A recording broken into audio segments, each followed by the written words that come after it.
কি করেছে লিখেছে এই প্রতিদিন পত্রিকাতে লেখার পরে পৃথিবীর আন্তর্জাতিক পত্রিকা এলো কোরআনের ব্যাপার।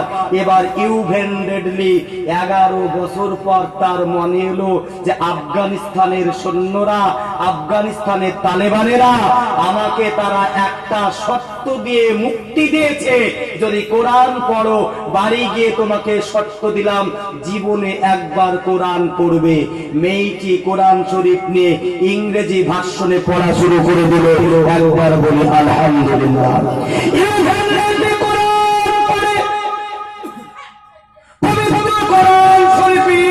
প্রথম সূরাতে সুন্দর করে বলা হয়েছে বিসমিল্লাহির রহমানির রহিম। আল্লাহ পবিত্র কোরআনে বলছেন, পবিত্র কোরআন, এই কোরআন হলো কি? এই পবিত্র কোরআনে ভুল তো দূরের কথা, বিন্দু পরিমাণ সন্দেহ নাই।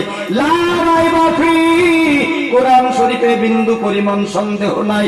মেয়েটি কোরআন শরীফ পড়ে যাচ্ছেন, এই আন্তর্জাতিক খ্যাতি সম্পন্ন একজন লেখিকা, তিনি যান কোরআন পড়ে যান, কোরআন পড়েন আর চিন্তা করেন একই কোরআন আমি বললাম রে, কোরআন শরীফ কি করে মুসলমানের সঙ্গে সম্পর্ক রাখবে তারও বর্ণনা করে দিয়েছে। এই করে কোরআন শরীফ একজন বড়কে শ্রদ্ধা করতে আরো কথা জানিয়ে দিয়েছে। কোরআন শরীফ একজন ছোট্ট কুচি সন্তানকে কেমন করে স্নেহ জানাবে তারও কথা বলে দিয়েছে। বড়কে কি করে শ্রদ্ধা করবে, ছোটকে কি করে স্নেহ করবে, এক অপরে কেমন করে ভ্রাতৃত্ব বন্ধন, এরকম করে করে করে করে করে পবিত্র কোরআন শরীফ সারা মানুষের একটা জীবন কেমন করে প্রতিবাহিত করবে, একটা জীবন কেমন করে প্রতিবাহিত করে চলবে। বিশ্ববিদ্যালয়ের গবেষণাগারের হেড অফ দ্য ডিপার্টমেন্ট তিনি বলছেন, আমি বলছি না, তিনি এখানে সুন্দর করে বলছেন আজ থেকে 1400 বছর পূর্বে পৃথিবীতে একজন মহামানব এসেছিলেন যাকে মুসলমানেরা প্রফেট বলে, যাকে মুসলমানেরা নবী বলে, যাকে মুসলমানেরা রাসূল বলে। সেই পৃথিবী বিখ্যাত নবী, তার কিছুগুলো অনুচর অনুসর্গকারী, তার কিছুগুলো সাহায্যকারী, তার বন্ধু ছিলেন যাদেরকে আরবি ভাষায় সাহাবা বলা হয়। ওই সাহাবাদের মধ্যে 7 জন সাহাবা ছিলেন যারা পবিত্র কোরআন শরীফকে কখনো উটের ঘাড়ের চামড়ায়, কখনো অন্যান্য জায়গায় লিখে রাখতেন।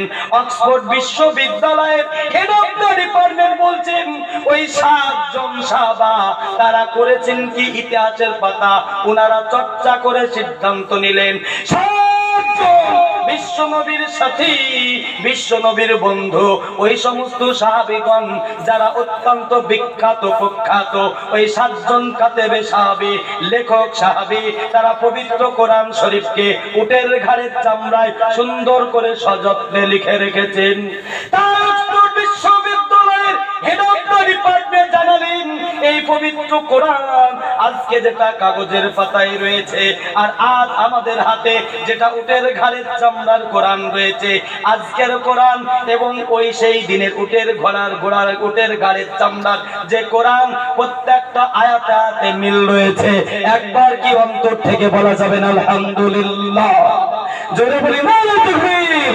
আজ অক্সফোর্ড বিশ্ববিদ্যালয় বলেছে, বন্ধুরা সেই হিসাবে তোমার পবিত্র কোরআনকে পৃথিবী থেকে একটা রাক্ষস, নরপশু, নরধম, ওই অসীম রেজবির মতো মানুষ কোরআনের বিপক্ষে গিয়ে পৃথিবী থেকে কোরআন বিদায় হবে না, সেটা আন্তর্জাতিক লেভেলের বিজ্ঞানীরাও বলেছে। এইখানে আমার মতো তো কাটাছাটা দাড়ি নিয়ে বক্তব্য করছে না, এইখানে লেখা আছে দেখুন, কোরআনের হাফেজ হলে তবেই মিলবে মহাকাশ বিদ্যার সুযোগ। অন্তর থেকে বলবেন না আলহামদুলিল্লাহ? মন থেকে বলবেন না আলহামদুলিল্লাহ? আজ হয়তো আরবি পড়াকে অনেকে আমরা অপব্যাখ্যা অপঘৃণা করে থাকি, কিন্তু আজ ইন্দোনেশিয়া, মালয়েশিয়া এরকম কয়েক ডজন দেশ তারা সিদ্ধান্ত নিয়েছে আমাদের দেশে কেউ যদি কোরআন নিয়ে গবেষণা করতে চায়, সূর্য নিয়ে গবেষণা করতে চায়, চন্দ্র নিয়ে গবেষণা করতে চায়, তাহলে তাকে পবিত্র কোরআন শরীফের হাফেজ হতে হবে।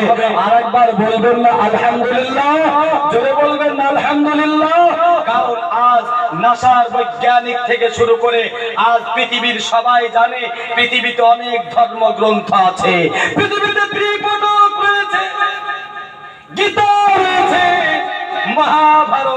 রয়েছে। এরকম করে করে করে মুসলমান আমাদের জন্য, পৃথিবীর মানুষের জন্য আমাদের মহান স্রষ্টা আল্লাহ তাবারাক তাআলা পবিত্র কোরআন শরীফ নাজিল করে দিয়েছেন। সেই পৃথিবীতে এই যে পবিত্র কোরআন দেখছেন, এই পবিত্র কোরআন শরীফ যারা আকাশ নিয়ে গবেষণা করছে, চন্দ্র নিয়ে গবেষণা করে, সূর্য নিয়ে গবেষণা করে, ওনারাই বলছেন আকাশ থেকে জমিন পর্যন্ত খোলা আকাশের মাটিতে একখানা বই রয়েছে, একটা কিতাব রয়েছে, যেই কিতাবের নাম হলো কোরআন মাজিদ। আমাদের এই চ্যানেলটিতে নতুন নতুন গজল ও জালসা পেতে অবশ্যই একটি লাইক এন্ড সাবস্ক্রাইব করুন আর সাথে থাকুন। মাজিদ, পবিত্র কোরআন মাজিদ একমাত্র পৃথিবীতে একখানা কিতাব, যে কিতাবখানা পৃথিবীর সব চাইতে আকাশ নিয়ে বেশি গবেষণা করেছে। তাই তো পবিত্র কোরআনে একটা সূরা আছে, সেই সূরাটির নাম হলো সূরাতুল সূর্য মামা।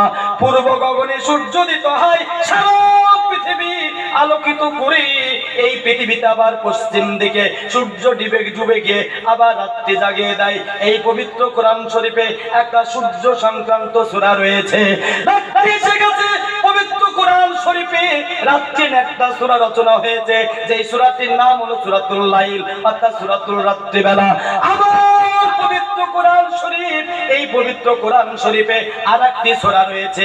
আমাদের কুচি কুচি সন্তানগুলো আপনি কোলে নেন, আপনার পরিবার কোলে নেয়, আমরা আমাদের ছোট ছোট সন্তানগুলো কোলে নিয়ে আকাশের দিকে হাতটা চেয়ে বলি, আয় আয় চাঁদ মামা, চাঁদের কপালে টিক দিয়ে যা।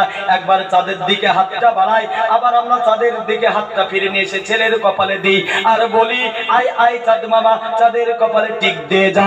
পবিত্র কোরআন শরীফে একটা সূরা আছে, যেই সূরাটির নাম হলো চন্দ্রমামা, সূরাতুল কামার। এরকম করে করে করে করে আমরা পড়েছিলাম পৃথিবীতে কয়েকটা গ্রহ রয়েছে। আমরা জানি কয়েকটা গ্রহের মধ্যে পৃথিবীর সময় আমরা বলে দিয়েছি, কেউ 9টা বলেছে। আমরা পড়েছিলাম একে চন্দ্র, দুই পক্ষ, তিনে মিত্র, 9 নবগ্রহ, 9টা গ্রহ আছে। এইটা আমরা আজও পড়ে থাকি। কিন্তু আজ পৃথিবীর নাসার বৈজ্ঞানিক আকাশের গবেষণাগার কেন্দ্র তারা জানিয়ে দিয়েছে, না না না না, 9টা গ্রহ নয়, 12টা গ্রহ রয়েছে। এই পবিত্র 11টা গ্রহ রয়েছে। এই পবিত্র কোরআন শরীফ জানিয়ে দিয়েছে আহাদা, আশারা, কাউকাবান। কাউকাবান মানে গ্রহ, আহাদা মানে 1, আশারা মানে 10। 11টা গ্রহ রয়েছে। আজ আমরা 11টা গ্রহ আবিষ্কার করতে পেরেছি। তাই আজ পৃথিবীর আন্তর্জাতিক বৈজ্ঞানিকেরা বলছে, আন্তর্জাতিক বৈজ্ঞানিকেরা বলছে, ও পৃথিবীর মানুষ তোমরা শোনো, আমাদের দেশ মালয়েশিয়া, আমাদের দেশ ইন্দোনেশিয়া, এরকম করে করে কয়েক ডজন দেশের শাসক, দেশের বৈজ্ঞানিক, তারাই সিদ্ধান্ত নিয়েছে পৃথিবীতে একমাত্র আকাশ নিয়ে গবেষণা করে কোরআন, চন্দ্র নিয়ে গবেষণা করে কোরআন, সূর্য নিয়ে গবেষণা করে কোরআন, উপগ্রহ নিয়ে গবেষণা করে কোরআন, ক্ষুদ্র ক্ষুদ্র রাশিকণা নিয়ে গবেষণা করে কোরআন। তাই পবিত্র কোরআন শরীফ পৃথিবীতে আকাশ নিয়ে, ভূমণ্ডল নিয়ে যত গবেষণা করেছে আর পৃথিবীতে কোনো গ্রন্থ করেনি। তাই আমাদের দেশের সিদ্ধান্ত, তাই তারা বলছে আমাদের দেশে কেউ যদি আকাশ নিয়ে গবেষণা করতে চায়, চন্দ্র নিয়ে গবেষণা করতে চায়, সূর্য নিয়ে গবেষণা করতে চায়, তারকারাজি নিয়ে গবেষণা করতে চায়, সর্বপ্রথম তাকে কোরআনের হাফেজ হওয়া লাগবে। একবার অন্তর থেকে বলা যায় না আলহামদুলিল্লাহ, নারে তাকবীর। আজ তোমাকে এই অধিকার দিয়েছে আমার বন্ধুরা। সেই সবে অসীম রেজবির ধোঁকাতে পৃথিবীতে কোরআন কোনোদিন লোপাট যাবে না গো। আজ তোমার কোরআন আল্লাহ হেফাজত করার দায়িত্ব নিয়েছে। সেসবে যেভাবেই হোক আল্লাহ তার পবিত্র কোরআন হেফাজত করবেই, ইনশাআল্লাহ করবে। তাই তো নাকি আমার বন্ধু, আমার ভাইরা? যাই হোক, এই কথাগুলো যদি আমি আরো চলে যাই, অনেক কথা আছে। আজ আন্তর্জাতিক লেভেলে কত মানুষ কোরআনকে ঘেটে ঘেটে ঘেটে ঘেটে আজ ইসলাম কবুল করেছে, সেটা আমি ভাষাতেও প্রকাশ করতে পারবো না। সেসব আমার বন্ধু, আমার ভাইরা আমার, আর কয়েকটা কথা আমি আপনাদের কাছে আর বলেই ইনশাআল্লাহ আমি এসে জাহান্নাম জান্নাতের পাতায় চলে যাব। আমার ভাই সাহেব, আমার বন্ধুরা, সেসব একটা সিদ্ধান্ত দিই যে আজ পবিত্র কোরআন পৃথিবীতে সব লোক যদি এক হয়ে কোরআন শরীফের বিপক্ষে যায়, কোরআন শরীফের বিন্দু পরিমাণ কোনো ক্ষতি হবে গো? জোরে কথা বলি, ক্ষতি হবে? কারো ক্ষমতা নেই, কারো ক্ষমতা নাই, পৃথিবীর সব লোক চেষ্টা করে গেলেও, কারণ আল্লাহ তার কোরআনকে হেফাজত করার দায়িত্ব নিয়েছে। সেসব আজ এই মুস্কানের কথা আবার ফিরে মানে চলে আসে যে আজ এক মুস্কান, আজ যার কিছু খারাপ নেন না, আজ যেটা বলতে বলতে আমি আটকেও দিয়েছিলাম, আবার সেই জায়গায় একটু ফিরে আসতে বাধ্য হলাম। এক মুস্কান আজকে আল্লাহু আকবারের ধ্বনি দিয়ে পৃথিবীকে দেখিয়ে দিয়েছে। আর তারও মুস্কানের আগে 5 বছর আগে এই যে সুইডেন প্রথম যখন বাংলাদেশের তসলিমা বই লেখে, ওই দেশ থেকে যখন তাকে তাড়িয়ে দিল, পৃথিবীর বিখ্যাত একটা দেশ সুইডেন, যেখানে কোনো ধর্ম পালন করা যেতে পারে না, এখন না হলে একটু ধর্মকর্ম সে জায়গার মানুষ চুরি চুরি করেও, এবং সরকার স্বীকৃতি দিয়েছে। এই সুইডেনের মাটিতে কোনোদিন কোনো মানুষ সেখানে স্কুলে হিজাব পরে বুরখা পরে যেতে পারেনি, সেখানে কোনোদিন আজান মসজিদে দিতে পারেনি, মসজিদের মেম্বার তৈরি করতে পারেনি। সেই জায়গায় বিগত কয়েক বছর ধরে এখানে লেখা আছে, দেখুন, সুইডেন স্কুলগুলিতে হিজাব নিষেধাজ্ঞা বাতিল করলো ফেডারেল আদালত। ফেডারেল আদালত তারা সিদ্ধান্ত নিয়েছে পোশাক ভদ্রতার সাথে পরিধান করলে দেশে অনেক ঘটনা, মানে যেটাকে আমরা ধর্ষণ বলি, সেটা কমে যাবে। তাই ফেডারেল দায়িত্ব নিয়ে বললেন যে মুসলমানেরা যে হিজাবটা পরে আছে এটা যুক্তিসঙ্গত, ন্যায়সঙ্গত এবং নারীকে ইজ্জত রক্ষা করার একটা মাধ্যম।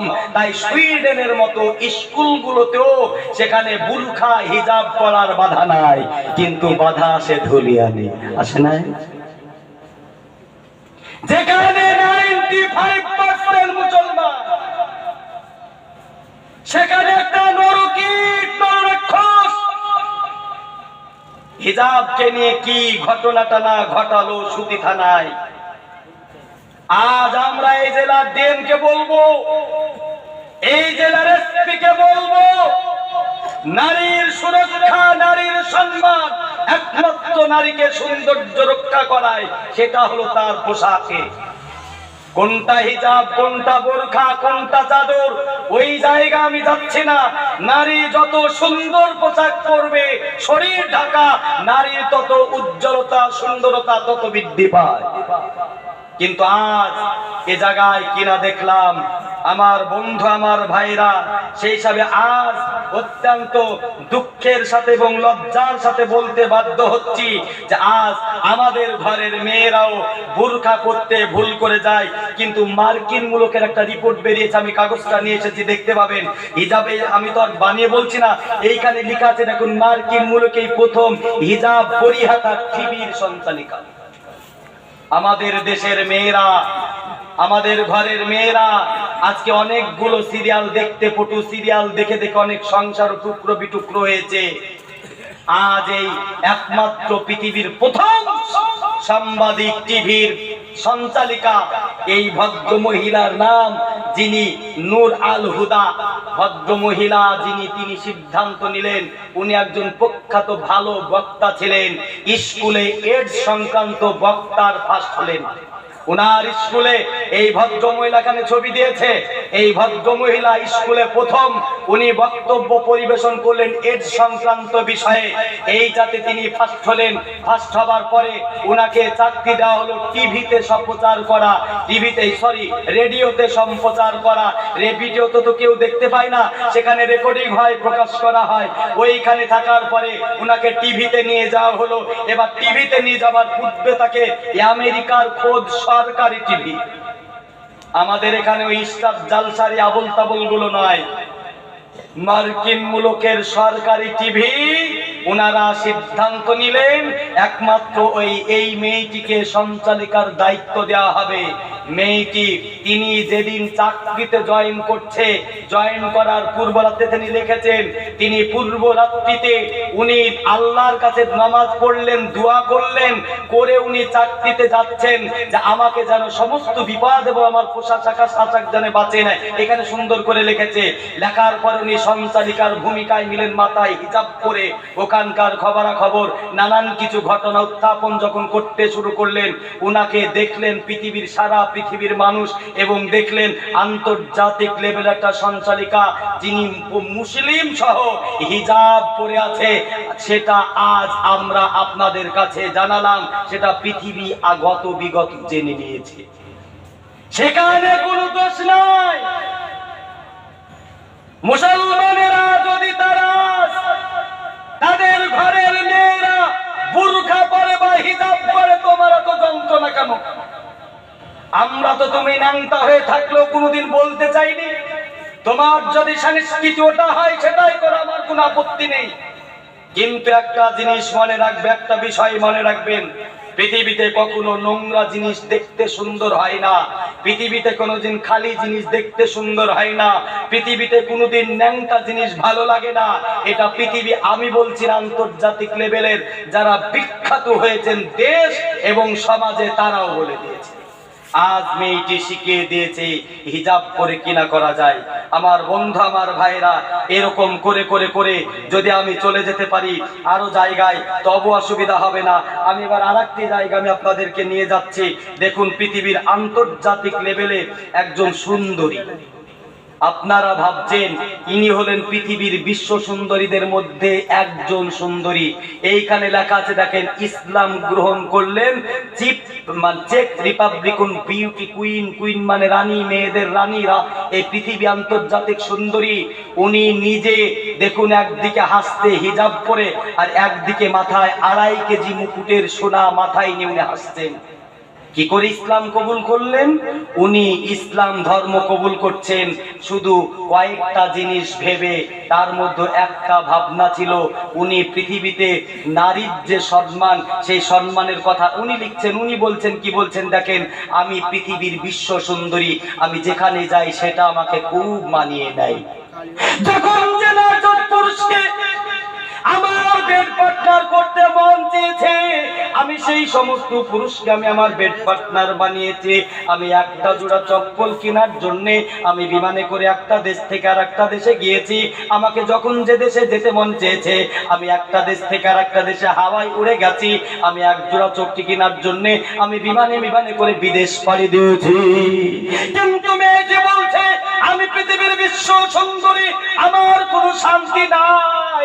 না আছে কোনো রকম অ্যাড করে, না আছে কোনো রকম অভিনয় করে, না আছে পৃথিবীতে কোনো প্রান্তরে ঘুরে। আমি যেখানেই যাই আমার মধ্যে কি যেন একটা খটকা বেঁধে যায়। আমি কখনো শান্তি পাই না, আরাম পাই না, আমি কোনো রকম ভাবে কিচ্ছুই আমি অনুভব করতে পারি না, ভালো লাগে না। কথায় পৃথিবীর বিশ্ব সুন্দরী বলছে আমার ভালো লাগে না গো।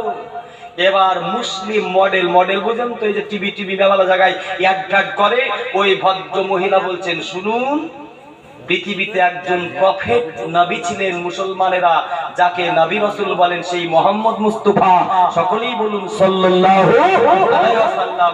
সে নাকি নারীদের খুব সম্মান করতেন, তো তার একবার বইটা পড়ুন। এবার এই ভদ্র মহিলা আল্লাহর রাসূলের জীবন চরিত্র নিয়ে বই পড়তে শুরু করলেন। একটা জায়গায় গিয়ে উনার চোখটা আটকে গেল, টপ টপ করে পানি পড়তে শুরু করে দিয়েছে। একজন ভদ্রলোক এসে বিশ্ব নবীকে বলছেন, ইয়া রাসূলুল্লাহ, আমি একজন পিতা, আমার স্ত্রীর পেটে বাচ্চা ছিল, আমার স্ত্রীর পেটে বাচ্চা রেখে আমি বাইরে চলে গেলাম, কয়েক বছর হয়ে গেছে আমি বাইরে থেকে বাড়িতে ফিরি নাই। আমি বাড়িতে এসে জানতে পারলাম আমার একটা কন্যা সন্তান হয়েছে। আমার কন্যা সন্তানটা আমার সামনে সামনে হেঁটে চলে, ঘুরে করে। আমার স্ত্রী বললেন, স্বামী যান, এইটা আপনার সন্তান, এইটা আপনি বিদেশে যাবার পরে আমার গর্বে ছিল, আপনি অনেক দিন পরে এসেছেন, এইটা আপনার সন্তান। ইয়া রাসূলুল্লাহ, ইয়া হাবিবাল্লাহ, আমার অন্তরটা কুরবুর করে, কঠিন হৃদয়টা আমার যেন ভেঙে পড়লো, আমার লজ্জা বোধ হতে লাগলো। এই আমার নারী, একজন মহিলা, একজন কুচি সন্তান বড় হবে, অন্য জায়গায় বিবাহ দিতে হবে, অন্য পুরুষের সঙ্গে চলে যাবে, এটা আমার লজ্জা। এই লজ্জা আমি কেমন করে নিবারণ করব? তাই আমি সিদ্ধান্ত নিলাম, ইয়া রাসূলুল্লাহ, ইয়া হাবিবাল্লাহ, ইয়া নবী আল্লাহ, আমি সিদ্ধান্ত নিলাম আমি আমার এই মেয়েকে বাঁচিয়ে রাখবো না, এই মেয়েকে আমি পৃথিবীর বুক থেকে বিদায় দিয়ে দেব। মেয়েটি ঘটনাটা পড়ছেন আর চোখ দিয়ে টপ টপ টপ টপ করে তার পানি ঝরতে শুরু করে দিয়েছে। নবীজি বলছেন, তারপরে কি ঘটনা? নবীজিকে বলছেন, ইয়া রাসূলুল্লাহ, আমি অনেক দূর চলে গিয়েছি। তার আগে আমি আমার স্ত্রীকে বললাম, বিবি রে, এইটা তোমার সন্তান, এইটা তো আমারও সন্তান, তুমিও তাকে ভালোবাসো, আমিও তাকে ভালোবাসি। হে বিবি, তুমি আমার কালেজার টুকরো সন্তানটিকে নতুন কাপড়ে সাজিয়ে দাও, সুন্দর করে তাকে পোশাক পরিয়ে দাও। অবলা নারীর মন, মা তো বুঝে না কোন রকম ছলনা। মা করলেন কি, কালেজার টুকরো নয়নের মনি ফুটফুটে জ্যোৎস্নার মতো কুচি সন্তান, ঘরের নতুন কাপড় খানা, হাত মুখ ধুয়ে পরিষ্কার পরিচ্ছন্নতার সাথে নিজের কালেজার টুকরো নয়নের মনি কুচি সন্তানকে সাজিয়ে দেয়। মাথাটা হাত দিয়ে হোক, কাপড় দিয়ে হোক, যেইটা দিয়ে হোক, আজকে চুলগুলোকে সুন্দর করে সাজিয়ে দেয়। স্বামীকে বলেন, স্বামী এবার আপনি আপনার সন্তানকে নিয়ে বেড়াতে পারেন। অনেক দূর চলে যায় কুচি সন্তান নিয়ে, যেতে আছে সেই কুচি সন্তান পিছে পড়ে যায়। আর বদবাগ বাবা অন্তরে অনেক কুমন্ত্রণা জাগিয়ে তোলে, কেমন করে কুচি সন্তানকে আমি পৃথিবী থেকে বিদায় দেব, কেমন করে তাকে কি করে আমি হত্যা করব, এইরকম করে তার মনের মধ্যে অনেক রকম ষড়যন্ত্র শুরু করে দেয়। আর কুচি সন্তানটি অনেকটা পিছেই পড়ে যায়। পিছে যখন সে পড়ে আছে, সামনে তার আব্বা চলে গেছে, পিছ থেকে ধরতে ধরতে বাবার কোমরটা চেপে ধরে বলেন, আব্বু আর কত দূর যাবে, আব্বু আর কত দূর যাবে। বদবাগ বাবা অন্তরে তার নানা রকম শয়তান কুমন্ত্রণা দিতে থাকে। তোমার কুচি সন্তান আগামী দিন বিয়ে দেবে, তখন তোমাকে শ্বশুর বলবে, কে বাঁচিয়ে রাখা যায় না। তাই সে তার অন্তরে নানান রকম কুমন্ত্রণা জাগিয়ে দেয় সন্তান শয়তান। এইরকম করে মেয়েটি হাঁটতে আছে, ছোট বাচ্চা কুচি সন্তান। মেয়েটি একটু আগে চলে যায়, আবার সামনে পিছের দিকে তাকিয়ে দেখে তার আব্বা একটু দূরে রয়েছে। আবার সেখান থেকে ছুটে এসে নিজের বাবার মাজাটা কোমরটা চেপে ধরে বলে, আব্বু গো আর কত দূর যাবে, অনেক দূর পৌঁছে গিয়েছে। একটা পাহাড়ি ভূমি রয়েছে, যেখানে এবড়ো খেবড়ো পাথর রয়েছে, যেখানে 2টা 10টা 20টা পাথরকে মাটিকে এইরকম হাঁটিয়ে দিলে একটা বড় গর্তর মতো হয়ে যাবে। সেই ভদ্রলোকটি করলেন কি, সেই পাহাড়ি ভূমিতে হাত দিয়ে পাথরগুলো সাজি করে সুন্দর করে সাজিয়ে গর্ত খনন করে কুয়োর মতো করে নিয়েছে। মেয়েটিকে বলে, মা তুই একবার চল কবরের ওই গুহার কাছে। মেয়েটি যখন কুয়োর কাছে পৌঁছে যায়, বদবাগ বাবা তখন করে কি, নিজের কালেজার ছোট্ট নয়নের মানিক সন্তান, মেয়ে সন্তান বলে জোর করে ধরে ওই কুয়োর মধ্যে মেয়েটিকে ফেলে দিয়েছে। মেয়েটি কুয়োর মধ্যে পড়ে 4-5 বছরের বয়স হয়তো হবে বুঝি, চিৎকার করে বলে, আব্বা তুমি আমায় বাঁচাও, এই কবর থেকে তুমি আমায় উঠিয়ে নাও, তুলে নাও। তোমাকে আমি জীবনে কোনোদিন আব্বা বলে ডাকবো না, বাবা বলবো না, তুমি একবার আমাকে বাঁচিয়ে নাও। আবার তাকিয়ে বলে, বাবা আমি তোমার বাড়ি যাব না, তোমার সাথে আমি যেতে রাজি নই, আমি অন্য জায়গায় চলে যাব, ভিক্ষে করে খাবো, শুধু একটাবার আমায় তুলো, এই কবর থেকে আমাকে বাঁচিয়ে নাও। ইয়া রাসূলুল্লাহ, ইয়া হাবিবাল্লাহ, আমি নিষ্ঠুর বাবা, আমি নিষ্ঠুর পিতা, এত বড় একটা পাথর দেখে আমি হাতে নিয়ে আমি আমার মেয়ের মাথার দিকে লক্ষ্য করে এমন জোরে ছুঁড়ে মারলাম, মাথাটা চৌচির হয়ে ফেটে গিয়ে রক্ত মগজ বেরিয়ে এদিক ওদিক চলে যায়। আর মেয়েটা শুধু একবার চিৎকার করে বলেছিল, আব্বা তুমি আমায় বাঁচতে দিলে না, ইয়া রাসূলুল্লাহ, ইয়া হাবিবাল্লাহ। ওই আওয়াজ আজ আমার কানে ভাসে, এই আওয়াজ আজ আমার কানে ভাসে। রাসূলুল্লাহর চোখ দিয়ে টপ টপ টপ টপ করে পানি ঝরে। পৃথিবীর আন্তর্জাতিক লেভেলের সুন্দরী, তারও চোখ দিয়ে টপ টপ টপ টপ করে পানি ঝরতে শুরু করেছে। উনি বলছেন, কি মানুষ, নিষ্ঠুর মানুষ, নিজের কালেজার টুকরো নয়নের পানি, তাকে যদি এইরকম করে হত্যা করতে পারে। পরিশেষে আবার লাইনটা যখন পড়তে শুরু করে দিয়েছে, লেখক পৃথিবীর মানুষ তোমরা শোনো, পৃথিবীতে একজন মহামানব এসেছিলেন, যার নাম হযরত মুহাম্মদ মুস্তাফা, সকলেই বলে সাল্লাল্লাহু আলাইহি ওয়াসাল্লাম।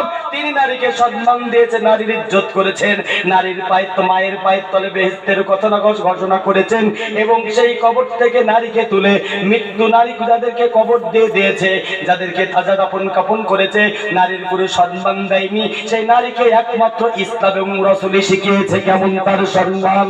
মেয়েটি বলছে আমি পৃথিবীর বিশ্ব সুন্দরী, আর আমি মুসলমান থাকবো না, আর কোন মডেল কন্যার সাথে কখনো ছবি তুলে আমি কোন রকম কোন প্রচার অভিযানে যাব না। পরিশেষে পৃথিবীর বিশ্ব সুন্দরী উনি হিজাব পরে আড়াই কেজি ওজন সোনার মুকুটকে কুরবানি দিয়ে তিনি কালেমা লা ইলাহা ইল্লাল্লাহু মুহাম্মাদুর রাসূলুল্লাহ এই কালেমা পড়ে তিনি ইসলাম গ্রহণ করলেন। একবার কি অন্তর থেকে বলা যায় না আলহামদুলিল্লাহ? নারে তাকবীর, নারে তাকবীর। আজ তোমার ইসলাম এটাই, তোমার ইসলাম এটাই। আমার বন্ধু, আমার ভাইরা, এইখানে আর একটা তথ্য আপনাদের দিই। আজ হয়তো মনে আছে কি আপনার জানা নেই, আজ আপনাদের বিগত কয়েক বছর 7-8 বছর আগে ফিরে যান, আল্লাহ রাসূলের চরিত্র নিয়ে একটা সিনেমা হয়েছিল, ডাইনোসর অফ মুসলিম নামে একটা সিনেমা হয়েছিল, জানা আছে? আজ হয়তো ভাবছেন যে এই কথাগুলো খুব প্রাসঙ্গিক। আজ পৃথিবীতে বুরখা, পৃথিবীতে কোরআন, পৃথিবীতে পোশাক নিয়ে যেভাবে ইসলামকে কালিমুক্ত করতে চাইছে, কালিযুক্ত করতে চাইছে, এই ভদ্রলোকটার নাম হলো ডক্টর অ্যান্ডন ভান। উনি পৃথিবীতে যখন নবীর চরিত্র নিয়ে সিনেমা করেছিল, পৃথিবীর সব মুসলমান আমরা বিরোধিতা করেছিলাম। আমরাও সেই টাইমে কলকাতা ইউনিভার্সিটির ছাত্র ছিলাম, সেই সময় স্লোগান দিয়েছি, ইউনিভার্সিটি থেকে বেরে কলকাতার রাজপথ পর্যন্ত মিছিল করে বলেছিলাম পুলিশের লাঠি মানছি না, মানবো না। সারা কলকাতা উত্তাল করে পথ কত কত না আন্দোলন করেছি, পুলিশের লাঠি খেয়েছি, বেতের আঘাত খেয়েছি, কামান আপনার জল কামান খেয়েছি, কাঁদানি গ্যাস খেয়েছি, সব সহ্য করার পরেও পুলিশের লাঠি, বেতের কাঠি মানছি না, মানবো না, ইয়াদ কিন্তু মুখ থেকে বন্ধ হয়নি। সেই হিসাবে আমার বন্ধু, পরিশেষে এই ভদ্রলোক শুধু আল্লাহ রাসূলের জীবন চরিত্র নিয়ে বললেন, ঠিক আছে তোমাদের কোরআনের ভুল ধরে সিনেমা করব। কোরআন শরীফ পড়তে শুরু করে এই ভদ্রলোক এখানে আছে, কোরআনে কোনো ভুল আছে ভাই? কোরআনের ভুল ধরে সিনেমা করার জন্য উঠে পড়ে লাগলেন, কোরআন পড়তে শুরু করলেন। শেষের বেলায় সিদ্ধান্ত নিলেন, আমি একই কোরআন পড়লাম রে, শুরু থেকে শেষ পর্যন্ত ভুল তো দূরের কথা, বিন্দু পরিমাণ করে সন্দেহ নাই। অন্তর থেকে আরেকবার বললেন আলহামদুলিল্লাহ। এবার তিনি সিদ্ধান্ত নিলেন যে যাবো এবার আল্লাহর রাসূলের দেশে। কাবায় গেলেন, এইখানে যিনি কাবা শরীফের ইমামের ছবি দেখুন, কাবা শরীফের যে ইমাম তার এখানে ছবি আছে। একদিকে ফ্রান্সের বাদশাহ রাষ্ট্রদূত, আর একদিকে উনি ডেনমার্ক, টেকোমাথায় ডেনমার্ক যে রয়েছে সিনেমার যিনি প্রযোজক রয়েছে, উনি সেখানে আরবিকে কি একটা দৃশ্য দেখলেন জানেন? নামাজ। উনি বলছেন নবীর ইতিহাস পড়লাম, এরপরে নানান কিছু করলাম, কিন্তু একটা দৃশ্য আমি দেখলাম, সেটা হলো নামাজ। কাবা শরীফে গিয়ে উনি নিজে বলছেন, এখানে কি বলছেন জানেন?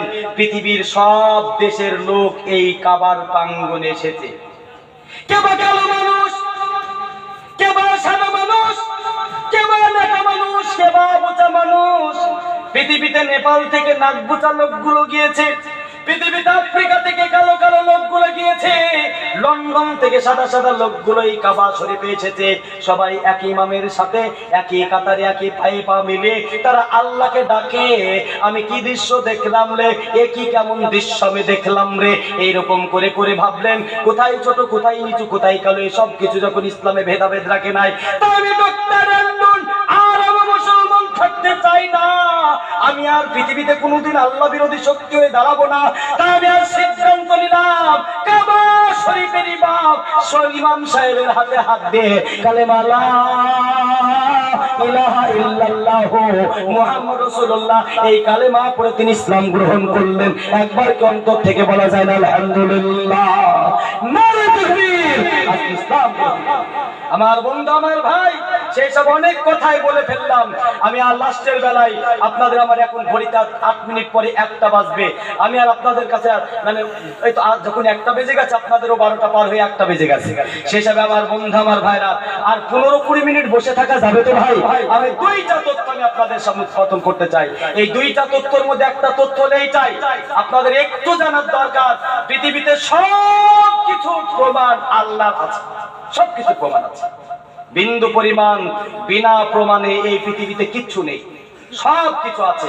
সেই হিসাবে ভাই আমি আপনাদের কাছে আজ একটা কথা এই জায়গায় বলে আজ কবরের জালসা স্মরণ করিয়েছিলাম। যে আজ পৃথিবীর বৈজ্ঞানিকেরা বলছে, কি বলছেন একটু স্মরণ করাই। পৃথিবীর বৈজ্ঞানিকেরা বলছে, ও মুসলমান তোমরা জবাব দাও। অনেক লোকেরা বাঘ শিকার করতে গিয়েছিল, মানে জঙ্গলে মধু সংগ্রহ করতে গিয়েছে। অনেক লোক তারা সুন্দরবনে গিয়েছে মধু সংগ্রহ করতে, কাঠ সংগ্রহ করতে, মধু সংগ্রহ করতে, কাঠ সংগ্রহ করতে গিয়ে ওখানে কি ঘটেছে, বাঘ কিংবা সিংহতে কিছু লোককে খেয়ে ফেলেছে।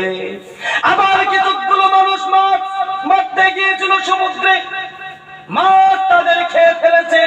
মাছের পানির সমুদ্রের যে সমস্ত পোকামাকড়, কুমির, হাঙ্গর রয়েছে সে তাদের পেটে রয়ে গেছে। আবার কিছুগুলো মানুষকে আগুনে পুড়িয়ে দেওয়া হয়েছে।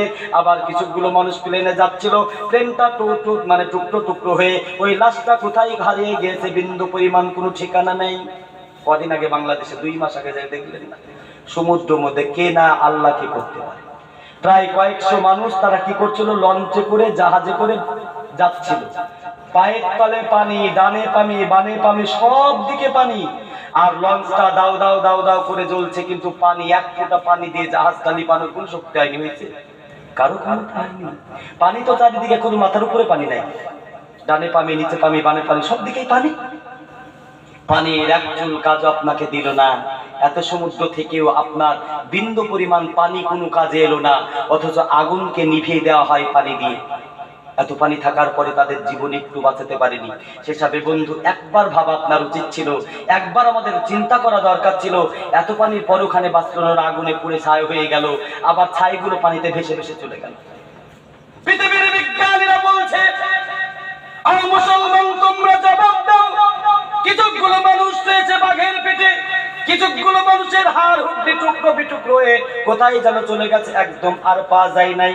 কিছুগুলো মানুষ তাদের বাপ মা পিতা মাতাকে আগুন দিয়ে পুড়ে ছাইগুলোকে নদীতে ভাসিয়ে দিয়েছে। আবার কিছুগুলো মানুষ, আমরা মুসলমান, আমাদের পিতা মাতা আত্মীয় স্বজনকে কবর দিয়েছে, মাটি তার হাড় হুড্ডি চূর্ণ বিচূর্ণ করে খাইয়ে ফেলেছে, পচে গিয়েছে।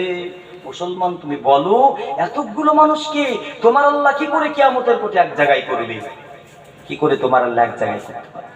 এই পবিত্র কোরআন শরীফে একটা আয়াত আছে, আল্লাহ বলছে মুসাব্বা বানানাহু। আল্লাহ শুধু এইটুকুই বলছে, বালা কদেরিন। মানুষ তোমরা কি মনে করো? এই পৃথিবীতে আপনারা জানেন, এই যে আজ আপনি ব্যাংকে টাকা তুলতে যাবেন তো একটা টিপসে আপনার নেবে, হাতের আঙ্গুলে ছাপ নেবে। পাসপোর্ট বানাবেন তবুও নেবে। আপনি বিয়ে করবেন, শিক্ষিত হয়েছেন, এমএ পাস, বিএ পাস করেছেন, তবু টিপ দিতে হবে। আপনি কোর্টে যাবেন, থানা, যেখানেই যাবেন না কেন, যে জায়গায় একটা এটিএম যা করবেন না কেন, সেখানে দেবেন একটা টিপসের বড় মূল্য। বড় বড় অফিসে চাকরি করতে যাবেন, গেট খুলবে না, টিপসে দিবেন, গেটটা হঠাৎ করে খুলে চলে যাবে। তাহলে আপনার এই আঙ্গুলের ছাপটা আপনি দিয়েছেন, খুলে যাবে, অন্য লোক দিলে জীবনেও খুলবে না। পৃথিবীতে আল্লাহ বলছেন, বালা কদেরিন।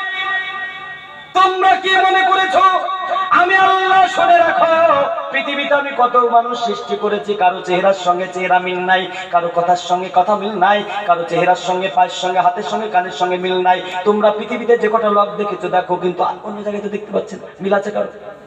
শুধু এইটাই নয়, পৃথিবীর মানুষ তোমরা শোনো, আল্লাহ মুসাব্বা বানানাহু, আমি পৃথিবীতে প্রত্যেকটা মানুষের আঙ্গুলের ছাপ, পবিত্র কোরআন শরীফ বলছেন, আমি প্রত্যেকটা মানুষের আঙ্গুলের ছাপটা আলাদা করে তৈরি করেছি, এবং কিয়ামতের কোটে আঙ্গুলের ছাপটা পর্যন্ত আমি সংরক্ষণ করে রাখা সক্ষম।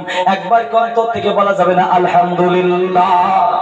শুধু আঙ্গুলের ছাপটা যদি আল্লাহ পৃথিবীতে আলাদা আলাদা করে দিতে পারে, এই কোরআন শরীফে আজ এই আঙ্গুলের ছাপ নিয়ে যে তথ্যটা আছে, একবার কি আপনাদের মন জাগেন একটু দেখেনি? আজ এইটা যুবক ভাবে না, এইটা আজ আপনারা ভাবেন না। বিজ্ঞানীরা আঙ্গুলের ছাপ দেখে অনেক চিন্তা ভাবনা করে হাজারো ভালো ভালো মানুষ আন্তর্জাতিক লেভেলে আমার গাদা গাদা ফাইলে পড়া রয়েছে, তারা আজ ইসলামের সুশীতল ছায়ায় ফিরে এলো, কিন্তু আপনি এলেন না। আবার বলছে, মুসলমান তুমি শোনো, ভালো কাজ করেছো জান্নাত পাবে, অন্যায় করেছো জাহান্নাম চলে যাবে। কিন্তু জান্নাত জাহান্নাম কোথায়? হাদিসের একটা কথা আছে, কি আছে? মিশকাত শরীফের হাদিস। এখন কদিন বাদ দিয়ে শীত, কদিন আগে শীত ছিল, আবার এখন গরম হয়ে যাবে। নিঃশ্বাস, জাহান্নামের নিঃশ্বাসের ফলে পৃথিবীতে ঠান্ডা আর গরম।